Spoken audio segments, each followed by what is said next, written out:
Welcome back students, hopefully आप सब खैरियत से होंगे। और आज हम अपना नेक्स्ट लेवल का टॉपिक करने लगेंगे जिसका नाम है स्नेल नहीं बल्कि स्नेक लॉ। ठीक है, तो स्नेक लॉ बहुत इजी है। जस्ट मुझे दो तीन चीज़ें रिकॉल करा लेने दो यहाँ पे, क्योंकि कुछ स्टूडेंट्स डायरेक्ट यहाँ पे जंप कर जाते हैं, फिर उनको ये चीज़ समझ नहीं आती। स्टूडेंट, हम पहले थोड़ा सा रिकॉल कर लेते हैं कि रिफ्रैक्शन ऑफ लाइट क्या होता है। जब लाइट एक मीडियम से दूसरे मीडियम में जाती है और वो बेंड हो जाए, इस प्रोसेस को हम क्या बोलते हैं? रिफ्रैक्शन ऑफ लाइट बोलते हैं। जैसे कि यहाँ पे ये जो नीचे वाला मीडियम है ये ग्लास है स्टूडेंट, और ऊपर वाला मीडियम है हमारे पास एयर। तो आप यहाँ देख सकते हो मैंने लाइट ली, लेजर लाइट, ये यूं करके जा रही थी। होना तो ये चाहिए था कि अपना यही वाला पाथ फॉलो करती, ऐसे करके यूं करके जाती, क्योंकि सीधी जा रही थी तो इसको ऐसे ही जाना चाहिए था। लेकिन ये लाइट जब इस ग्लास के अंदर एंटर होती है तो ये बेंड हो जाती है, ठीक है, इस तरफ। ओके, तो यहाँ पे इसको हटा दिया मैंने और लाइट इस तरह बेंड होगी। अब इधर हमने देखना होता है कि एंगल जो आ रहा था इंसिडेंस का और एंगल जो आ रिफ्लेक्शन है उसको हम कैसे लेते हैं। हम बीच में एक नॉर्मल ड्रॉ करते हैं। देखो ये नॉर्मल ऐसे सीधा ड्रॉ करते हैं और ये परपेंडिकुलर टू द सरफेस है। देखो ना, अगर ये सरफेस है तो इसके साथ ये क्या एंगल बना रहा है 90। तो हम कहते हैं जो नॉर्मल होते हैं परपेंडिकुलर टू द सरफेस होता है। ओके गुड, ये भी हमें समझ आ गया। अब जो लाइट आ रही थी उसका जो एंगल होता है उसको हम बोलते हैं एंगल ऑफ इंसिडेंस। वो ये रहा मेरे पास एंगल ऑफ इंसिडेंट। अब वो किसके साथ बनाते हैं? नॉर्मल के साथ। तो आपको दिख भी रहा होगा इस वक्त ये जो एंगल है ये बड़ा है, ठीक है। और जो नीचे हमारे पास गई, जो नीचे वाली रे चलेगी, उसका जो एंगल होता है उसको हम एंगल ऑफ रिफ्रैक्शन बोलते हैं। ये ऊपर इंसिडेंस की रे थी जो आ रही थी और दूसरा रिफ्रैक्शन है। वो देखो उसका भी हमने एंगल जो बनाना होता है वो नॉर्मल के साथ बनाना होता है। और ये हमारे पास छोटा है और ये वाला अगर मैं देखूँ तो ये हमारे पास बड़ा है, ग्रेटर है। अब ये मैंने जो स्टूडेंट्स नए आए अभी जस्ट इतना काफ़ी है इसको समझाने के लिए, बट ये मैंने बताया हुआ आपको कि कब ये एंगल ये ग्रेटर हो जाता है, ये बड़ा हो जाता है, कब ये एंगल इक्वल हो जाते हैं, वो चीज़ें मैंने प्रीवियस लेक्चर्स में डिस्कस की हुई है। खैर, हमारा बस आज इतना ही जानना ज़रूरी है स्नेक लॉ को करने के लिए। अच्छा, अब यहाँ पर देखो स्टूडेंट, अगर तो मैं डायरेक्ट एक ग्लास के अंदर इसको लाइट को डालूंगा तो मैं इजीली नॉर्मल से ड्रा करके यहाँ पे फिर यूं मुझे खुद मेजर करना पड़ेगा कि यार यहाँ पे एंगल कितना था। ऊपर भी एंगल मुझे चेक करना पड़ेगा, नीचे भी एंगल चेक करना पड़ेगा। तो क्यों ना हम कोई एक ऐसा फॉर्मूला निकाल लें, ठीक है, जिसके जरिए हम इजीली क्या करें, अगर मुझे ये वाला एंगल पता हो तो हम नीचे वाला एंगल निकाल लें। तो बस स्नेक लॉ ने यही कुछ किया, ठीक है, कि अब हमें एक फॉर्मूला उसने दे दिया कि यार अगर आपको ये पता है तो आप इजीली ये निकाल सकते हो। अगर आपको ये पता है कि ये हमारे पास एंगल कितना है तो हम ऊपर वाला एंगल निकाल सकते हैं।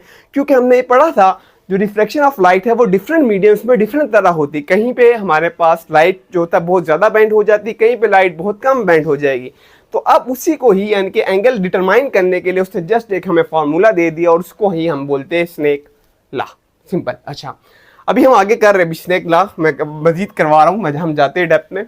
अब एक और यहाँ पे कॉन्सेप्ट भी समझ लो, रिफ्रैक्टिव इंडेक्स क्या चीज़ थी। स्टूडेंट, प्रीवियस लेक्चर में जो मैंने बताया था कि जो रिफ्लेक्टिव इंडेक्स होता है वो क्या होता है, वो हम रेशो लेते हैं, ठीक है। इसको हम लिखते किससे थे? इसको हम एन से लिखते थे और हम रेशो लेते थे कि speed of light outside the medium, ठीक है, यानी कि एयर में जो हमारे पास जब वैक्यूम में जो स्पीड ऑफ लाइट होती थी, ये सी क्या बता रहा है, मैं यहाँ नहीं लिखूंगा, सी में बता रहा है कि स्पीड ऑफ लाइट वैक्यूम में या एयर में डिवाइडेड बाय हम कर देते थे कि किसी भी दूसरे मीडियम में, ठीक है, किसी दूसरे मीडियम में उसकी कितनी स्पीड होती थी उसको हम वी से लिखते थे, ठीक है। तो जब हम इन दोनों का रेशो लेते हैं, ठीक है, इन दोनों का हम क्या लेते हैं? रेशो लेते हैं। जैसे कि मैं अगर बताऊं आपको यहाँ पे, तो जो स्पीड ऑफ लाइट जो वैक्यूम में या एयर में है वो अप्रोक्सीमेटली हम कहते हैं 3 × 10⁸ मीटर पर सेकेंड है। इसको मैं डिवाइड करूंगा जब हम ये देखते हैं कि स्पीड ऑफ ग्लास के अंदर जब हमारे पास ये जो स्पीड ऑफ लाइट होती है वो इतनी नहीं होती, वो स्टूडेंट बल्कि मेरे पास 2 × 10⁸ मीटर पर सेकेंड है। अब क्या हो रहा है, ये इससे कैंसिल हो जाएगा, ये इससे कैंसिल, लास्ट में हमारे पास 3 और 2 रह जाएगा। अब जब हम इन दोनों को डिवाइड करते हैं तो मेरे पास जो आंसर आ जाता है वो 1.5 आ गया। और ये कांस्टेंट वैल्यू है, इसका कोई यूनिट नहीं होता, यूनिट लेस होता है। मतलब कि जब हम स्पीड ऑफ लाइट की दो मीडियम में रेशो लेते हैं, जबकि पहला मीडियम की शर्त ये है कि वो क्या होना चाहिए, वो एयर हो, दूसरा मीडियम कोई भी हो, जिससे अभी मैंने ग्लास लिया है। जब उन दोनों की स्पीड्स को आपस में हम डिवाइड करते तो हमारे पास एक हमेशा कांस्टेंट वैल्यू आएगी। उस कांस्टेंट वैल्यू को नाम हम देते थे रिफ्लेक्टिव इंडेक्स का। होपफुली यहाँ तक समझ आ गया होगा। Clear? Okay student, moving toward snake law.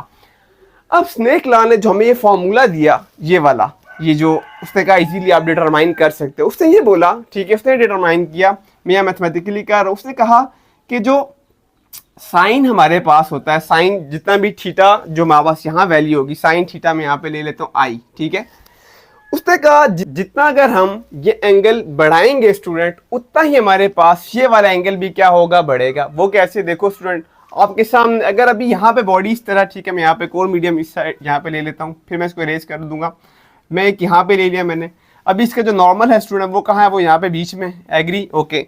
अब यहाँ पे एंगल हमारे पास इतना था, अब मैं एंगल क्या करने लगा हूँ, बढ़ाने लगा हूँ, यानी कि इसको इंक्रीज कर दूंगा। तो अगर मैं इसको इंक्रीज करके अब यहाँ पे ले जाऊँ, एक्चुअल लाइट जब यहाँ स्ट्राइक करेगी, देखो एंगल मैंने इंक्रीज कर दिया, इससे ज़्यादा कर दिया आपको, तो मैं इसको मजीद ले जाता हूँ, हम इसको मजीद बड़ा कर देते, ठीक है।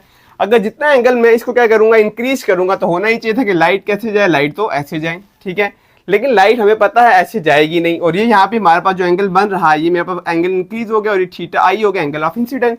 अब होगा क्या कि ये जो हमारे पास जो बेंड होगी हो रही थी रे, वो अब कैसे होगी, पहले अगर ऐसे गया तो अब वो यहाँ पे बेंड होगी, क्लियर। तो अगर यहाँ पे बेंड हो रही है और इसको मैं ऐसे कर देता हूँ कि जाना ऐसे चाहिए था लेकिन गई ऐसे, अब देखो यहाँ पे हमारे पास जो दूसरा एंगल है वो भी क्या हो जाएगा, उतना ही हमारे पास क्या होने लग जाएगा, इंक्रीज होने लग जाएगा। कम एंगल नीचे से इक्वल नहीं है, वो एग्री है कि दोनों एंगल बराबर नहीं है, हमने कंडीशन पढ़ी थी कब बराबर हो रहा है कब ग्रेटर हो रहा है वो पढ़ी थी, लेकिन अभी हम बात ये कर रहे हैं कि जितना हम इस एंगल को इंक्रीज करते हैं उतना ही हमारे पास क्या होगा, नीचे वाला जो एंगल होगा वो भी क्या होने लग जाता है, इंक्रीज होने लग जाता है। उसने कहा कि इसके अंदर ये डायरेक्ट रिलेशनशिप है, यानी कि जितना वो उसने कहा कि sine theta of angle incidence जो है, साइन का उसने ट्रिग्नोमेट्री यहाँ फंक्शन लिया है, उसका उसने बोला कि वो डायरेक्ट रिलेशनशिप है, किसके साथ डायरेक्ट रिलेशनशिप है स्टूडेंट, हमारा इसका डायरेक्ट रिलेशनशिप है साइन के ही, ठीक है, लेकिन थीटा किसके, आर के। मीन्स कि जितना इसका इंसिडेंस का एंगल इंक्रीज होगा यहाँ पर, तो उतना ही हमारे पास जो रिफ्लेक्शन का जो एंगल आर था वो भी क्या होगा, इंक्रीज होगा, और जितना ये डिक्रीज होगा उतना ही हमारे पास इसका एंगल भी क्या हो जाएगा, डिक्रीज हो जाएगा। स्टूडेंट मैं इसको इरेज करूंगा यहाँ से, ठीक है, ये आपको समझ आ गया होगा, ओके। अब मजीद अगर हम इसको मैथमेटिकली सॉल्व करें इसको, तो हमें पता है जब भी हम प्रोपोर्शनलिटी के साइन हटाते हैं तो कोई ना कोई कांस्टेंट लेते हैं, एग्री, ठीक है। तो यहाँ पे अभी मैं क्या करता हूँ, देखो साइन ले लिया, theta I angle of incident, equal का साइन ले लेंगे, ठीक है, और यहाँ पे हम ले लूंगा n, ठीक है, एज अ कांस्टेंट। यहाँ पे वैल्यू क्या ले लेते हैं हम, n एज अ कांस्टेंट ले लेते हैं, कभी हम k ले लेते होते, मुख्तलिफ वैल्यू लेते हैं, यहाँ पे हमने n लिया, उसकी क्या वजह बताता हूँ, और ये r, ये थीटा r आ जाएगा, क्लियर।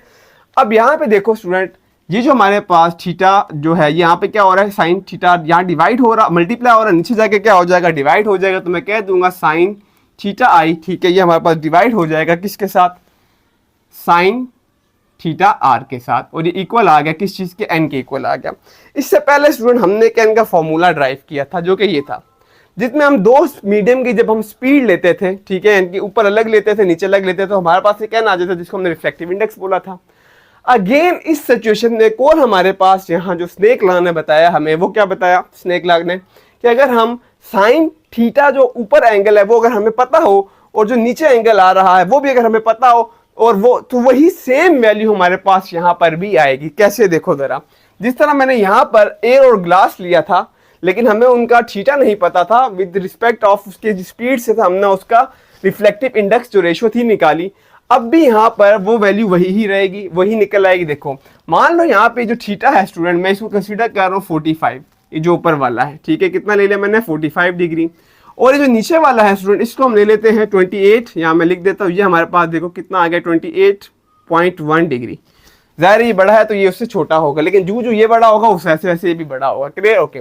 अब यहाँ पे अगर हम वैल्यूज पुट करें स्टूडेंट इस जगह पे, तो मैं कह सकता हूँ कि इस वक्त यहाँ पे साइन हुआ, ठीक है, theta I angle of incident की वैल्यू पुट कर देते हैं 45 डिग्री, डिवाइड करेंगे यहाँ पे हम किसके साथ, नीचे वाले के साथ साइन, ठीक है, हमारे पास थीटा आर है वो किसके बराबर हमने लिया 28.1 डिग्री इक्वल एन। स्टूडेंट अब आप अपने कैलकुलेटर पे ना ये वैल्यूज पुट करो, sine 45 divided by sine 28.1, you will get the answer same, ठीक है, क्या आएगा 1.5 ही आएगा, ठीक है, तो हमारे पास आंसर क्या आएगा 1.5।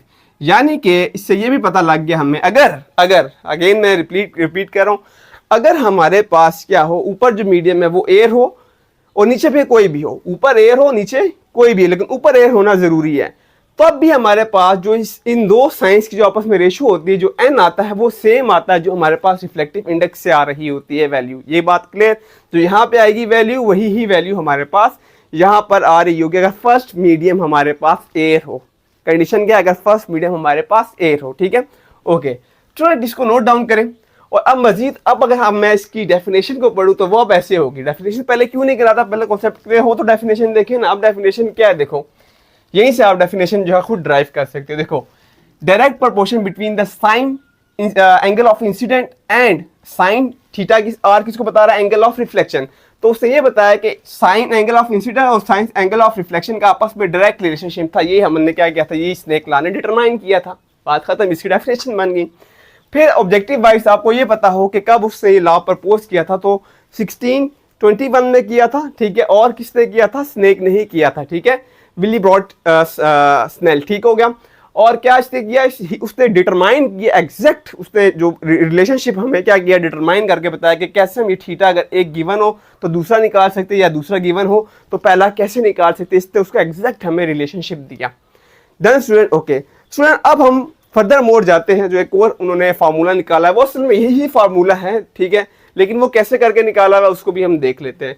मजीद जब उस पे दूसरे लोगों ने, ठीक है, क्या किया, मैथमेटिशियंस और जो बाकी सारे थे, उन्होंने जब मजीद उस पर गौर किया तो उन्होंने मजीद ये कहा इसमें कि अगर हम जो स्नेक लॉ है वो सिर्फ एयर और दूसरे मीडियम के लिए नहीं है कि ऊपर एयर हो या गिलास हो या ऊपर एयर हो, नीचे हमारे पास क्या हो जाए, वाटर हो जाए, ठीक है, कोई भी और मीडियम हो जाए, सिर्फ उसके लिए वो अप्लाइबल नहीं है, बल्कि जो स्नेक लॉ है वो किसी भी दो मीडियम के लिए हम यूज करके उनका एंगल निकाल सकते हैं, ठीक है। बात आई समझ, कोई भी दो मीडियम, मान लो अब जो हम दो मीडियम ले रहे हैं, पहला मीडियम हम यहाँ पे क्या ले लेते हैं, गिलास ले लेते हैं, ठीक है, और अब दूसरा मीडियम यहाँ पे क्या ले रहे हैं, यहाँ पे हम वाटर ले लेते हैं। यानी कि गिलास से लाइट आ रही थी और किस में चली गई स्टूडेंट, हमारे पास वाटर में चली गई। अब हमने क्या ले लिया, दो मीडियम यहाँ पे ले लिए, ठीक है।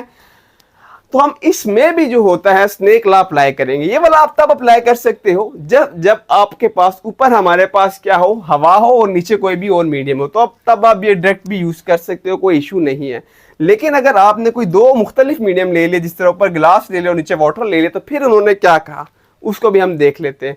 उन्होंने ये कहा कि हमारे पास जो हमारे पास इंसिडेंस एंगल होगा, हमारे पास रिफ्लेक्टिव इंडेक्स, सॉरी स्टूडेंट, जो रिफ्लेक्टिव इंडेक्स होगा, किसका रिफ्लेक्टिव इंडेक्स होगा, यानी कि जो हम रेशो निकालते हैं, जो रिफ्लेक्टिव इंडेक्स जो होगा गिलास का। अब गिलास का रिफ्लेक्टिव इंडेक्स हमने कैसे निकाला था, ये ऊपर करके निकाला, बुक में वैल्यू भी दी हुई है कि गिलास का जो रिफ्लेक्टिव इंडेक्स है वो कितना, 1.5, क्लियर। इस तरह फिर हमने वाटर का भी निकाला हुआ है, बुक में वैल्यू दी हुई टेबल में। तो जो रिफ्लेक्टिव इंडेक्स होगा, अगर हमारे पास रे जो आ रही है वो गिलास से आ रही है, तो हमें पता है यहाँ पे जो एंगल बन रहा है वो थीटा इंसिडेंस का बन रहा है। तो यहाँ पे मैं साइन थीटा एंगल इंसिडेंस लिखूंगा, और ये जो एन है, ये जो एन, इसके साथ भी आप या तो 1 डाल दो, ठीक है, या आई भी डाल सकते हो, कोई इशू नहीं है। मैं यहाँ 1 ले लेता हूँ, चलो 1 ले लेते हैं। 1 जस्ट ये शो करा रहा है कि ये जो ग्लास का रिफ्लेक्टिव इंडेक्स था, जो हमने इस तरह करके फाइंड किया था रेशियो से, तो ग्लास का रिफ्लेक्टिव इंडेक्स, ठीक है, मल्टीप्लाई बाय साइन जो हमारे पास थीटा होगा, किसका, इंसिडेंस का, जो जा रही थी, वो इक्वल होता है, उन्होंने कहा किसके, इसका जो वाटर का जो हमारे पास रिफ्लेक्टिव इंडेक्स होगा उसको हम N2 से लिखेंगे, और साथ मजीद क्या कर लेंगे, साथ हम यहाँ पे वही साइन थीटा आर लिखेंगे, जो कि बता रहा है जो एंगल नीचे मजीद जो वाटर में वट एवर बन रहा है यहाँ पे थीटा आर, ठीक है, क्लियर, ओके। अब यहाँ से मजीद क्या कर सकते हैं हम, देखो अगर हम इसको अब हमने यहाँ पे, हमें देखो अब इजीली क्या होगा, क्वेश्चन हमें वो 3 चीजें देगा और एक चीज निकालने को बोलेगा, क्लियर। अगेन आई रिपीट, अगर तो पहला मीडियम एयर है और दूसरा मीडियम वट एवर कुछ भी है, तो फिर आप डायरेक्ट यही फार्मूला लगाओ, फिर ये वाला लगाने की जरूरत नहीं है, ठीक है, उसकी वजह मैं अभी बताता हूँ। खैर कोई और है तो अब हमें इजीली पता चल जाएगा। मान लो जिस एंगल से आप स्ट्राइक करवा रहे हो वो पता है, आपको रिफ्लेक्टिव इंडेक्स भी पता है, ठीक हो गया, आपको रिफ्लेक्टिव इंडेक्स दूसरे मीडियम का भी पता है, तो आप इजीली यहाँ से इस थीटा आर की वैल्यू निकाल सकते हो कि जो नीचे थीटा बनेगा वो कितना बन रहा होगा। Done student, okay. अब यहाँ पे इसको अगर मजीद मैं सिंप्लीफाई करूँ तो मैं ये कह सकता हूँ, देखो जो साइन आर है क्या हो रहा है, डिवाइड हो रहा है, इधर मल्टीप्लाई और नीचे जाके क्या हो जाएगा, इसके साथ आके हमारे पास क्या हो जाएगा, ये यहाँ पे ऐसे करके क्या हो रहा है, डिवाइड हो रहा, ठीक है, ओके। और यहाँ N2 रह गया, N1 देखो वो साइन थीटा 1 के साथ मल्टीप्लाई हो रहा है, तो वो नीचे जाके उस साइड पे क्या हो जाएगा, डिवाइड हो जाएगा, ठीक है, 1 यहाँ पे आ गया। तो इस बात को हम मजीद किस तरह लिख सकते हो कि हमारे पास वही रेशो है, किस चीज का रेशो, यहाँ पे अगर देखूं तो जो इसका रेशो डिवाइडेड बाय इसका रेशो, थीटा का थीटा के साथ रेशो ले लिया, और यहाँ पे उलट गया, वो वजह ये हुई, बता दी मैंने, क्योंकि यहाँ मल्टीप्लाई और नीचे आएगा उसको हमने डिवाइड कराना पड़ेगा, और इसके रिफ्लेक्टिव इंडेक्स का और इसके रिफ्लेक्टिव इंडेक्स का जो रेशो है उसके जरिए हम क्या कर सकते हैं, उसके जरिए हम जो होगा कोई भी यहाँ पे जो थीटा बन रहे होंगे वो हम इजीली फाइंड कर सकते हैं। क्लियर हो स्टूडेंट, ओके।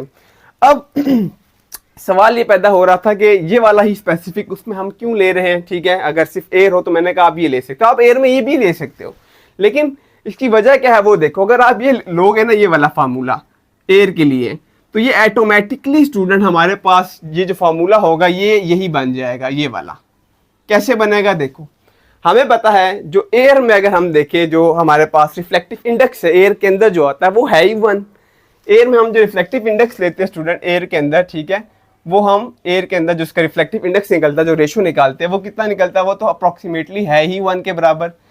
एयर ले लो या फिर वैक्यूम कह लो, उनका तो है ही किसके बराबर, 1 के बराबर है, ठीक है। तो अगर मैं यहाँ पे इस जगह पे 1 पुट भी कर दूं, इस जगह पे क्या करूँ 1 पुट करूंगा, वो 1 नीचे जाके क्या हो जाएगा, डिवाइड हो जाएगा। और बेशक यहाँ पे कुछ भी पड़ा हो, मान लो यहाँ कोई भी रिफ्लेक्टिव इंडेक्स था, इनके अंदर कोई भी वैल्यू आप ले लो, यहाँ पे उसको डिवाइडेड बाय 1 करोगे तो वापस तो वही वैल्यू आ जाएगी। इसलिए हम कहते हैं कि जब एयर होता है तो हम डायरेक्ट ये फार्मूला भी ले सकते हैं। क्लियर, आप ये लेना चाहो तो भी आप ले सकते हो। अगर आप ये लोगे तो यहाँ एयर के अंदर जो रिफ्लेक्टिव इंडेक्स है उसकी वैल्यू ही 1 है, तो अगर 5 यहाँ पे कुछ भी पड़ा है वो डिवाइड बाय 1 करोगे वापस 5 ही आ जाते हैं।